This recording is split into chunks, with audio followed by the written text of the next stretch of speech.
அத்தியாயம் 2. ஊருக்கு போகும் வரை கல்யாண் காவேரியிடம் ஒரு வார்த்தை கூட பேசவில்லை. பாவம், அவள் நினைத்து கூட பார்க்கவில்லை அவள் வாழ்க்கை இப்படி ஆகும் என்று.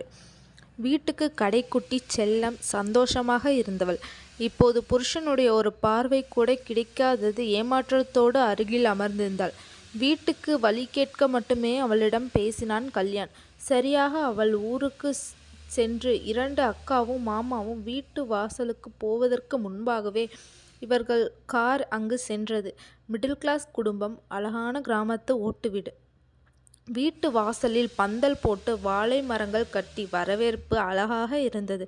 3 மணமக்களையும் ஆரத்தி எடுத்து வீட்டுக்குள் அழைத்து சென்றன. மிகப்பெரிய கிராமத்து வீடுதான், ஏதோ குடிசையாக இருக்கும் என்று நினைத்து வெறுப்போடு வந்தான் கல்யாண். பணக்காரர்களாக இல்லாவிடிலும் கூட விவசாய குடும்பம், மிகப்பெரிய கூட்டு குடும்பமாக முன்னோர்கள் வாழ்ந்த பரம்பரை வீடு இது.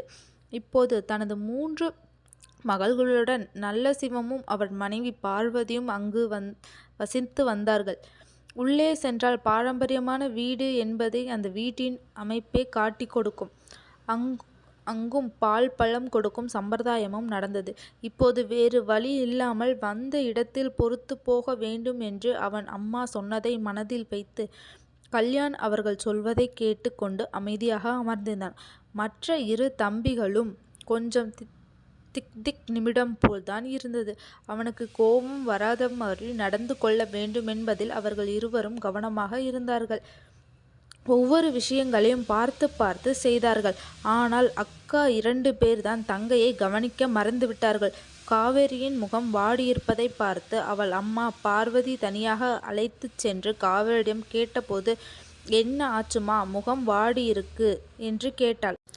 காவேரியோ, உங்க பேச்சை கேட்டுதான் இந்த கல்யாணத்துக்கு சம்மதித்தேன். நான் தான் பண்ண தப்பு என்று எந்த பிரச்சனையும் இல்லை என்று அவன் சொல்ல, அண்ணா, உங்களுக்கு காவேரி அண்ணியை பிடிக்கலையா என்றான் பிரவீன். டேய், உங்களுக்கெல்லாம் கொஞ்சமாவது அறிவு இருக்கா? அந்த பொண்ணு வயசு என்ன, என் வயசு என்ன என்று கோபமாக கல்யாண் கேட்க, இல்லைண்ணா, அது ஒரே வீட்டில் எங்கள் 2 பேருக்கும் பொண்ணு எடுத்ததுனால அம்மாவுக்கு காவேரி அண்ணியை ரொம்ப பிடிச்சிருந்துச்சு. உங்களுக்கு பொருத்தமாக இருப்பாங்கன்னு தான் காவேரி அண்ணியை உங்களுக்கு கல்யாணம் பண்ணி வச்சாங்க என்றான் பிரவீன். என்னடா பொருத்தம், அழகுலையா என்று கோபமாக கேட்டான். இப்பொழுது அது மட்டும் போதுமா? என்னோட வயசு 33, அவ வயசு 18. கல்யாணம் பண்ணணும்னு நினச்சிருந்தா நான் கல்யாணம் பண்ணி 7-8 வருஷம் ஆயிருக்கும். நீங்கள் 2 பேரும் ஒரே வீட்டில் பொண்ணுங்களை லவ் பண்ணிட்டீங்க, கல்யாணம் பண்ணியாச்சு. அந்த பொண்ணு பிள்ளைய பிடிச்சி எதுக்கு ஏன் தலையில் கட்டி வச்சிங்க? முன்னாடியே அந்த பொண்ணை பார்த்துருந்தா கண்டிப்பாக கல்யாணம் பண்ணியிருக்கவே மாட்டேன் என்று அழுத்தமாக சொன்னான் கல்யாண். அண்ணா, இதெல்லாம் பெருசாக 2 பேருக்கும் பக்கத்தில் நிற்கும் போது வயசு வித்தியாசம் தெரியலை. எங்களை விட உங்கள் ஜோடி பொருத்தம் தான் ரொம்ப நல்லா இருந்துச்சு என்றான் வருண். என்னமோ சொல்கிறீங்க, எனக்கு உடன்பாடு இல்லை. எப்போ நம்ம வீட்டுக்கு போகிறது என்றான் கல்யாண். அண்ணா, இன்னைக்கு நமக்கு ஃபர்ஸ்ட் நைட் முடிந்ததும் நாளை காலையில் நம்ம வீட்டுக்கு போயிடலாம் என்றான் பிரவீன். 3 பேரும் பேசிக்கொண்டிருக்கும் போதே மாப்பிள்ளை அழைப்பதற்காக வந்தார் நல்ல சிவம். எல்லா ஏற்பாடும் பண்ணியாச்சு, வாங்க மாப்பிள்ளை என்று கூப்பிட 3 பேரும் வீட்டுக்குள் சென்றார்கள். 3 மாப்பிள்ளைகளையும் அவர்கள் அறைக்குள் அனுப்பி வைத்த பிறகு 3 பெண்களையும் அவர்கள் தோழிகள் அலங்காரத்தோடு கையில் பால் சொம்பு கொடுத்து அவர்கள் அறைக்குள் விட்டு கதவை சாத்தினார்கள். காதலித்து திருமணம் செய்த 2 ஜோடிகளும் அவர்கள் வாழ்க்கையை மகிழ்ச்சியாக தொடங்கினார்கள். கங்காவை பார்த்த வருண் 3 ஆண்டுகள் கழித்து காதல் அந்த பால் சொம்புக்கு வேலையே இல்லை என்பது போல் அதை ஓரமாக வைத்தான். இப்போதோ அவன் அள்ளிக்கொண்டு கட்டிலில் சாய்ந்தான். யமுனாவை பார்த்த பிரவீன் தன் அண்ணன் காதலிக்கும் பெண்ணை பார்ப்பதற்காகவே திருட்டுத்தனமாக கூட வந்தவன். கங்கா வருணை பார்ப்பதற்கு வரும்பொழுது கோவிலுக்கு யமுனாவை அழைத்து வந்தபோது இவர்கள் இருவருக்கும் காதல் மலர்ந்தது. அந்த நினைவுகளோடு யமுனாவும் பிரவீனும் பேசுவதற்கு நேரமில்லை என்று அவர்களும் ஒன்றாக கூடினார்கள். 10க்கு 16 காவேரியின் ரூம் படுக்கை அறை இருந்தது. 2 பீரோக்கள், 2 பேர் படுக்கும் இரும்பு கட்டில், மெத்தை, அவள் அமர்ந்திருந்து படித்து எழுதுவதற்கான ஒரு ஸ்டூல் டேபிள் இருந்தது. சீலிங் ஃபேன் ஓடிக்கொண்டிருக்க அலங்கரிக்கப்பட்ட கட்டிலில் அமர்ந்திருந்தான் கல்யாண். காவேரிக்கு என்ன பண்ணுவது என்று தெரியாது. கையில் பால் சொம்போடு நின்றிருக்க அவளை நிமிர்ந்து கூட பார்க்கவில்லை. எங்கேயோ தன் பார்வையை செலுத்தி அமர்ந்திருந்தான். அறைக்குள் வந்து 15 நிமிடத்திற்கு மேல் ஆனது. ஆனால் அவள் அந்த இடத்திலேயே நின்று இருக்க அவனும் தன் பார்வையை திருப்பி அப்படியே அமர்ந்திருக்க அவளுக்கு என்ன செய்வது என்று புரியாது கை கால்கள் நடுக்கமெடுத்தது. சின்ன பொண்ணு, அக்காமார்களும் எதுவும் சொல்லி கொடுக்கவில்லை. அம்மாவுக்கு சின்ன பொண்ணுக்கிட்ட எப்படி சொல்கிறதுன்னு தயக்கம். எதுவுமே சொல்லாமல் என்ன பண்ண போகிறாங்கன்னு கூட புரியாமல் பக்கத்தில் வந்து அவன் கிட்ட பால் சொம்பை நீட்டினாள் காவேரி. அப்போதுதான் காவேரியை நிமிர்ந்து பார்த்தான் கல்யாண். எனக்கு பால் குடிக்கிற பழக்கமில்லை, நீ குடிச்சிட்டு போய் படு என்று சொன்னான். லைட்டை ஆஃப் பண்ணிவிட்டு கட்டிலில் ஒரு ஓரத்தில் திரும்பி படுத்து கொண்டான். ஏதோ ஒரு நிம்மதிதான், கொஞ்சம் வருத்தமும் தான் சேர்ந்தே இருக்க அந்த பாலை அப்படியே மூடி வைத்துவிட்டு கீழே ஒரு பாயை விரித்து தலையணையை போட்டு போர்வையை தலையோடு இழுத்து போர்த்தி படுத்து கொண்டாள் காவேரி. 18 வயது முதல் என்றாலும் 50 கேஜி உடம்பு கொழுகொழுவென்று கன்னங்களோடு அழகாக இருப்பாள் காவேரி. 33 வயசு என்றாலும் பார்ப்பதற்கு 25 வயது இளைஞன் போல்தான் இருப்பான் கல்யாண். வெண்ணையில் செய்த சிற்பம் போல் அவன் அருகில் மனைவி இருக்க அவளை கூட திரும்பி பார்க்காமல் படுத்திருந்தான் கல்யாண். 2 நாட்கள் தூக்கம் கேட்டு இருந்தாலும் பாதி கல்யாண பயத்தில் இருந்ததாலும் சோர்வாக இருந்த காவேரி படுத்த உடனே உறங்கிவிட்டாள். பிரம்மாண்டமான ஏசி அறையில் மோகத்தை விட மென்மையான பஞ்சு மெத்தையில் படுத்திருந்த கல்யாணுக்கு இங்கு இயல்பு கட்டிலில் சாதாரண ஒரு மெத்தையில் படுத்திருக்க தூக்கமே வரவில்லை.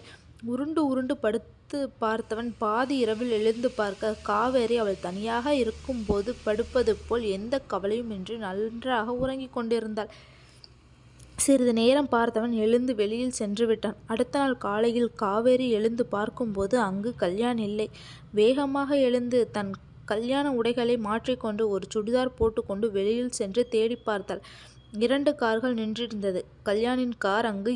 பதட்டமாக உள்ளே சென்று பார்க்க 2 அக்காமார்களும் குளித்துவிட்டு தலையில் துண்டை கட்டியபடி புதுப்புடவையில் வெக்கத்தோடு இருவரும் ஒருவருக்கொருவர் குசுகுசுவென்று பேசிக்கொண்டிருந்தனர். அப்பொழுது காவேரியை கவனிக்க அவளோ எப்போதும் போல் சுறுசுறுப்பாக அங்கும் இங்கும் ஓடிக்கொண்டிருப்பதும் சுடிதார் அணிந்து இருந்ததையும் அவள் உடலில் எந்த ஒரு மாற்றம் இல்லை என்பதையும் பார்த்து உணர்ந்து கொண்டார்கள்.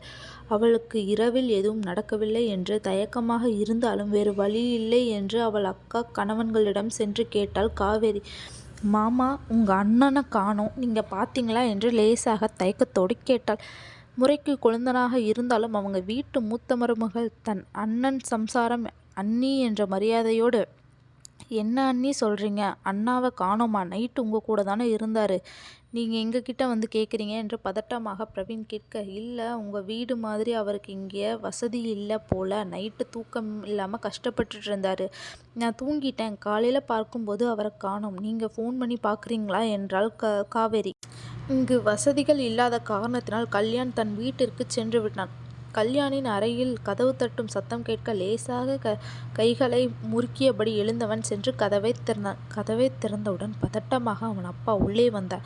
என்ன கல்யாண், இப்படி பண்ணிட்ட, நேற்று நைட்டு உங்களுக்கு ஃபர்ஸ்ட் நைட், அந்த பிள்ளையை தனியாக விட்டுட்டு நீ மட்டும் நம்ம வீட்டில் வந்து படுத்திருக்க, உனக்கு பிடிக்குதோ பிடிக்கலையோ, உன்னை நம்பி வந்துட்டா, அவள் கூட சந்தோஷமாக வாழப்பாரு என்றான் கல்யாணின் அப்பா.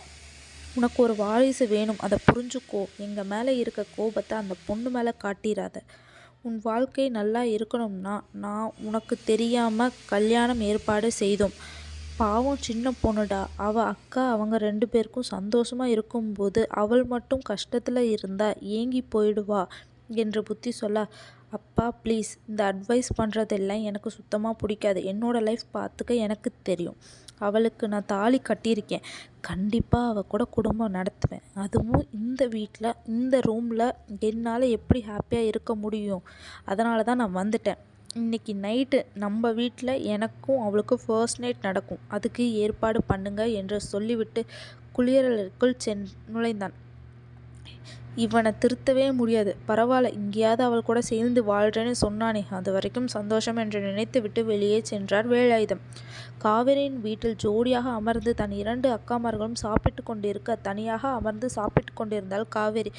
அவர் கண்களில் கண்ணீர் மிதக்க அதை வெளியில் காட்டிக்கொள்ள முடியாமல் கட்டுப்படுத்தி கொண்டு அரையும் குறையுமாக சாப்பிட்டு விட்டு எழுந்து உடனே சென்று விட்டாள். பாவம்டா வருண், அண்ணா இப்படி பண்ணியிருக்க கூடாது என்று வருத்தப்பட்டான் பிரவீன். என்ன பிரவீன் அண்ணின்னு கூப்பிட்றீங்க? காவேரி உங்களை விட ரொம்ப சின்ன பொண்ணு, பேர் சொல்லி கூப்பிடுங்க என்றாள்.